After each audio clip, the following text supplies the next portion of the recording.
और वृक्षों को तोड़ा तो क्या तुम्हें मेरी प्रभुता ज्ञात नहीं थी? तुम्हें मेरे नाम से भय नहीं लगा? अरे दशानन, मैं भला आपसे क्यों डरूंगा? चूंकि मुझे भूख लगी थी। मैंने स्वभाव से ही, बंदर का स्वभाव होता है फलों को खाना, फलों को तोड़ना, वृक्षों को तोड़ना, तो मैंने स्वभाव से इस कार्य को किया। अब रही बात मारने की, तो जिन मुहि मारा ते मैं मारे। वाह, कह रहा है हमारा स्वभाव है फलों को खाकर वृक्षों को तोड़ देना, इसका स्वभाव है।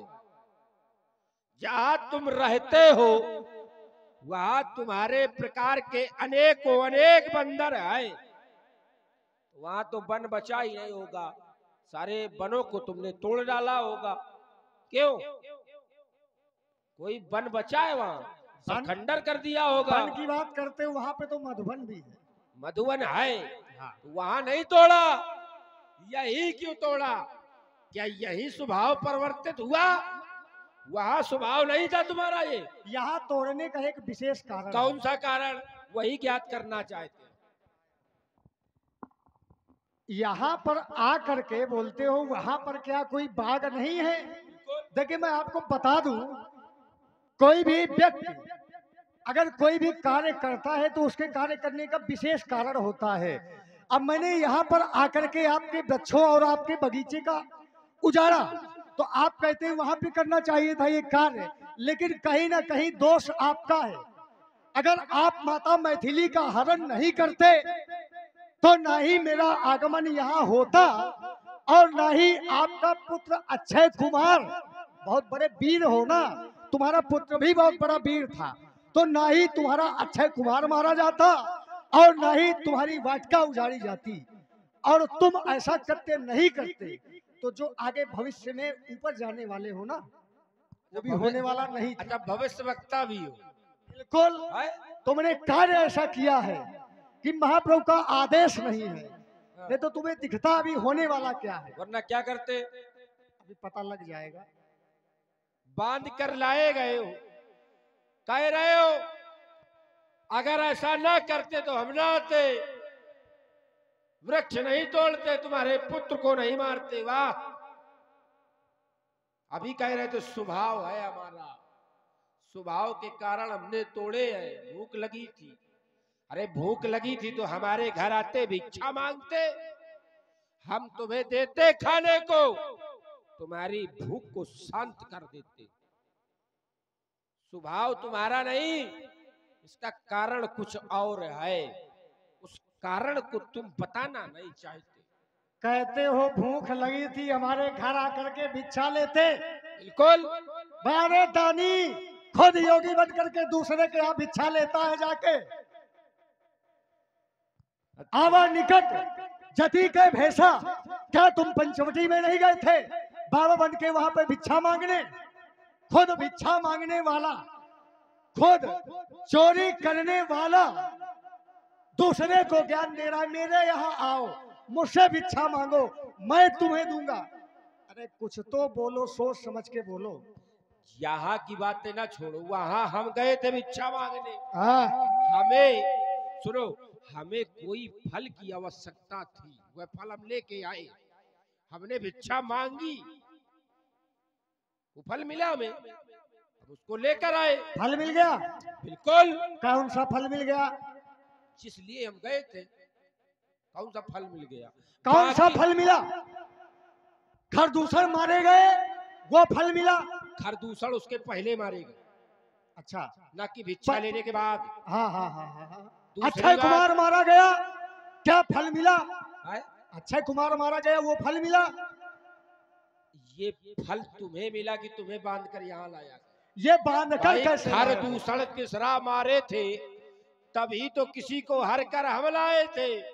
आज तुमने अक्षय कुमार को मारा तो तुम्हें बांधकर हमारे दरबार में उपस्थित किया गया। यहाँ अगर तुमने कहा हमारा स्वभाव है, उस बात को लेकर चल रहा हूं। स्वभाव है, भूख लगी थी, चलो आ गए थे लंका में, तो हमारे पास आना था। और अगर कोई वार्तालाप करनी थी, तुम सोच रहे हो तुमने तोड़े हैं इसलिए मारा है कि शायद हमारे मंत्रीगण तुम्हें हमारे दरबार में उपस्थित कर दे, तो सीधे भी आ सकते थे, लेकिन तुमसे बात कर कर कोई फायदा नहीं। तुम बड़ा चाल बोलता है। ये रावण तेरे सम्मुख खड़ा फिर भी तेरा कलेजा न डोलता है। ऐसी मौत मारूंगा मैं कि पानी तलक नहीं मिले तक तुझको।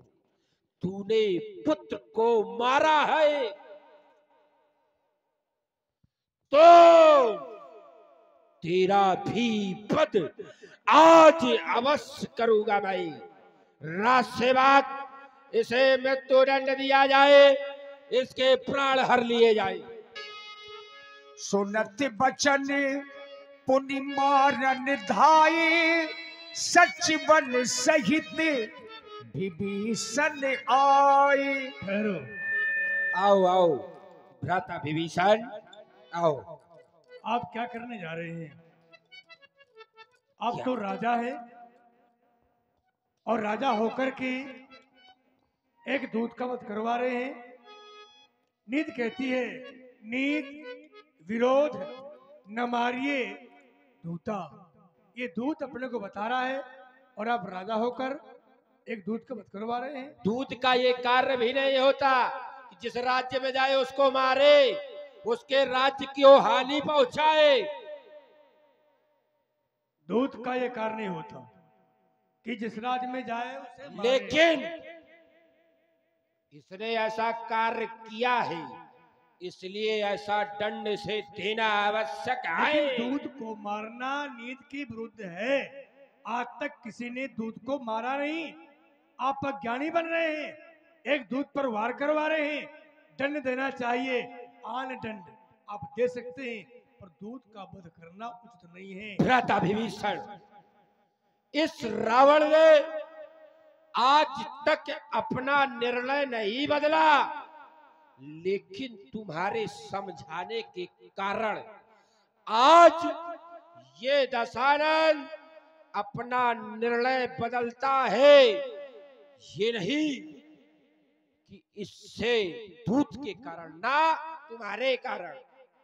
आज तक तुमने हमसे कुछ नहीं मांगा, आज मांगा है, इसलिए रावण आज अपने वचनों को वापस लेता है, लेकिन इसको दंड अवश्य दिया जाएगा। मैं मांग नहीं रहा। आप कह रहे हैं कि आप मांग रहे हैं, मैं मांग नहीं रहा। मैं नीति की बात कर रहा हूं कि नीति में लिखा है कि नीति विरोध न मारिए दूता, ऐसा नीति में लिखा है। नीति ये भी कहती है कि दूत किसी भी व्यक्ति को आकर हमारे राज्य में आया, राज्य की संपत्ति को हानि पहुंचाई, यहाँ तक कि हमारे पुत्र को मार दिया। देखिए ऐसा है, क्या दूत की नीति ये कहती है? पहले मेरी बात सुनिए। आप राजा हैं, वो दूत किसी का है, अपने आप को दूत बता रहा है।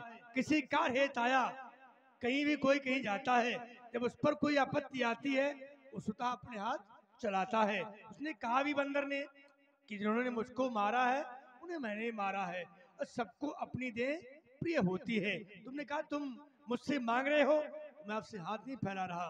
मैं नीतिवान हूँ, नीति को जानता हूँ। आप राजा हैं, शासक हैं, पंडित हैं, नहीं मानना है आपकी मर्जी है, पर ये मत कहो कि मैं हाथ फैला रहा हूँ। मैं हाथ नहीं फैला रहा तुम्हारे सामने कि मैं हाथ फैलाकर उसकी प्राणों की भिक्षा मांग रहा हूँ। हमारे कहने का कारण ये नहीं था। हमारे कहने का तात्पर्य ये था कि आज तक तुम्हारे द्वारा ऐसा नहीं कहा गया कि किसी दूत को न मारा जाए। डरिए महाराज, आज तक फिर लंका में कोई दूत आया भी नहीं है किसी का। अगर आज तक कोई लंका में किसी का दूत बनकर आया हो या सभा में आदेश किया गया हो मारने का, तो मैं बोलता। बताइए, आज तक तुम्हारे द्वारा नीति नहीं बताई गई। बात दूत की बात है ना, आज तक तुम्हारे द्वारा नीति नहीं बताई गई। तो महाराज कोई दूसरा दंड दे दीजिए। हमने कह दिया आन दंड। रही बात नीत की, आज तक तुमने नीत भी पूछी नहीं हमसे। मंडलिक तुम हमें बताने लायक भी नहीं। अब तुम आज भी ना पूछते। वो तो समय ऐसा रहा कि जो हमारे सचिव थे हम साथ में दरबार आ पड़े तो तुम मार देते इसको। तो भाई तुम हमें बताने लायक ही नहीं। मैं स्वयं में वह नीति बनाता हूँ जिस नीति को मैं कह दूं उसी को नीति कहकर अपनाता हूँ। लेकिन तुमने कहा है, स्वीकार करता हो क्योंकि तुम मेरे भाई हो।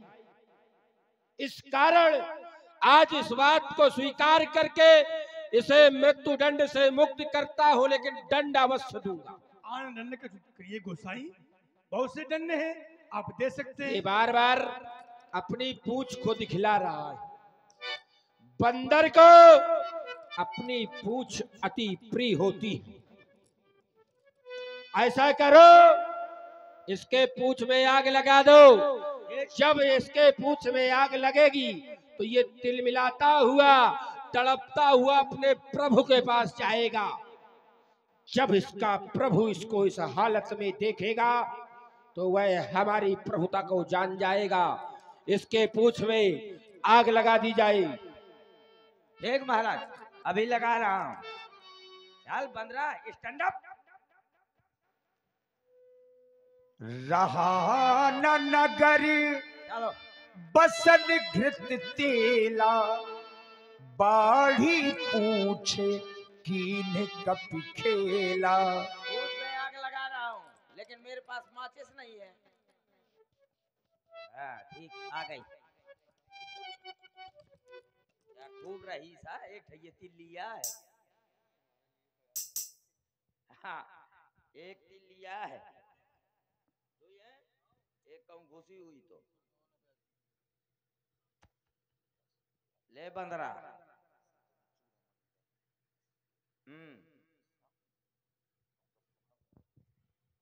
जा जा बंदरा, थोड़ा जल्दी मेरा घर जल्दी करिए। मेरा घर पर थे वो चंद्रपाल भैया के घर के बगल में। और जला दी जला दी जला दी, एक बानर ने लंका जला दी। जला दी जला दी जला दी, एक बानर ने लंका जला दी।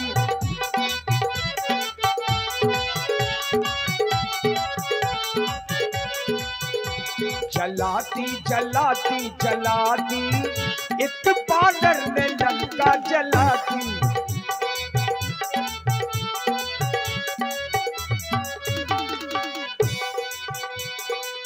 उलट पलट सब लंका जारी, उलट पलट सब लंका जारी। कूद परा पुनि सिंधु मझारी। जला दी जला दी जला दी, एक बानर ने लंका जला दी। जला दी, एक बानर ने लंका जला दी। लंका को जला दिया अनंत बलवंत हनुमंत लाल जी ने। और सबसे बड़ा सहयोग श्री हनुमान जी के पिताजी का रहा। चल ही मरुत 49 प्रकार की हवाएं चलने लगी और इन हवाओं के कारण पूरी लंका जल करके नष्ट हुई। तभी हनुमान जी बीच समुद्र में कूदे, अपने पूंछ की आग को शांत किया और पुनः माता जानकी जी के पास में पहुंच गए।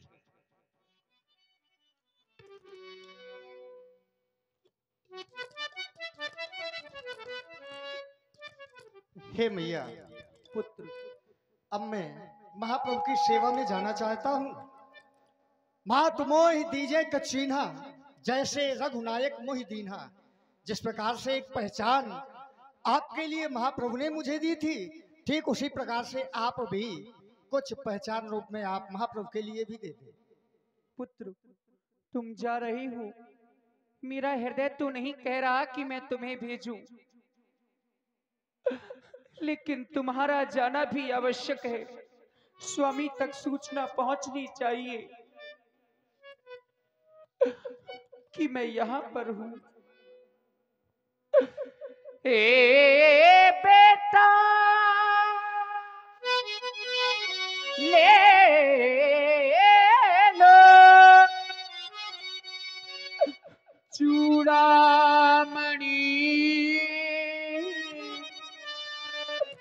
उनके चरणों में रख देना, कर जोरी ओर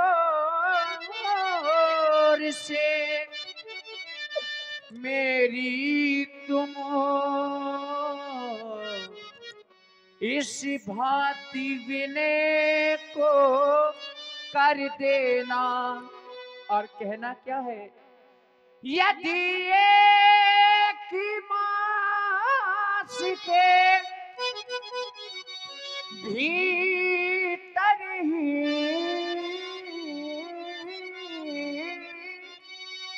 प्रभु आकर नहीं छुड़ाएंगे तो कह देना, बतला देना, फिर मुझे न जीती पाएंगे। पर क्या करूं पछता है, इस कारण धीर धर रही हूँ, इस दिल पर पत्थर सा रख कर मैं तुमको विदा कर रही हूँ।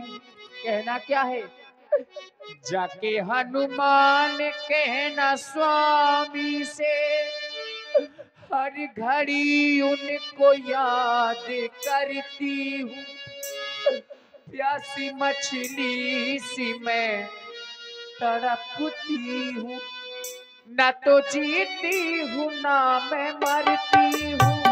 जाके हनुमान कहना स्वामी से,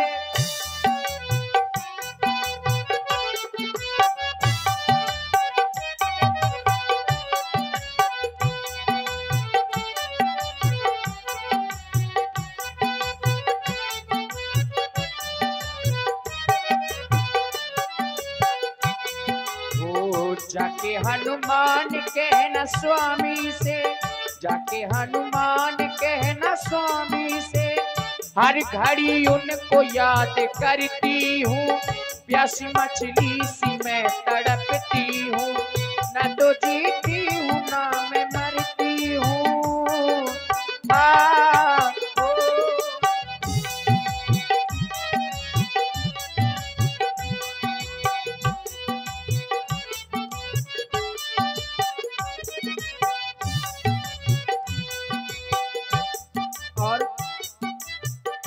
स्वामी से, जो न तुम नाथ अपनी काशी को जल्दी लेने नया आओगे, जो न तुम नाथ अपनी काशी को जल्दी लेने नया आओगे।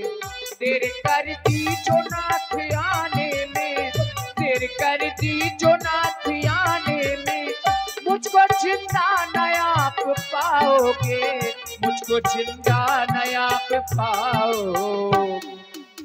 रात दिन राह देखती हूँ, रात दिन राह देखती हूँ मैं, घड़ी कितनी पुकार करती हूँ, प्यासी मछली सी मैं तड़पती हूँ, न तो जीती हूँ ना मैं मरती हूँ।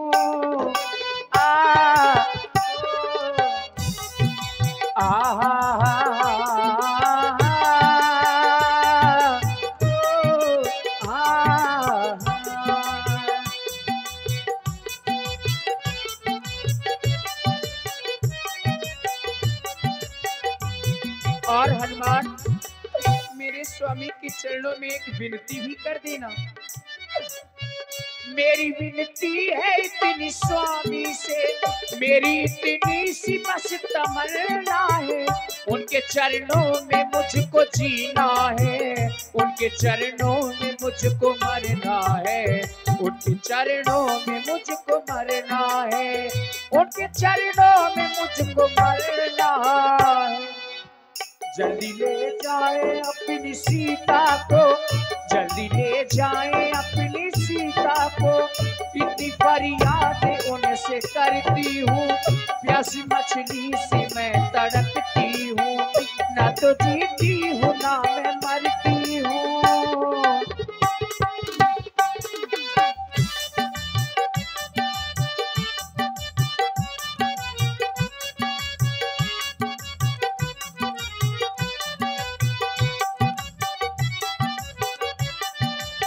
और मेरे स्वामी से कह देना अपनी जानकी को क्षमा कर दे। क्यों?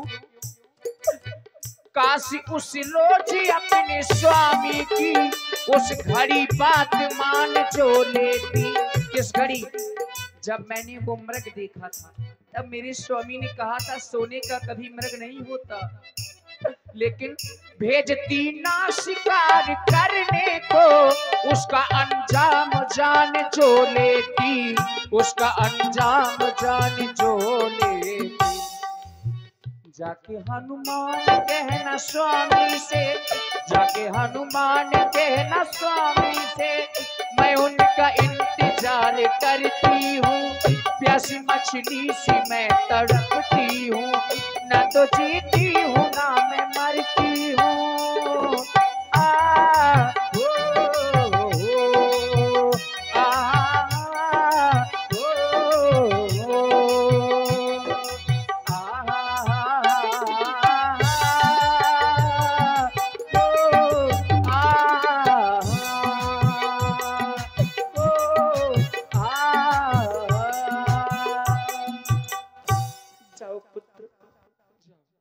माता मेरा प्रणाम स्वीकार कर।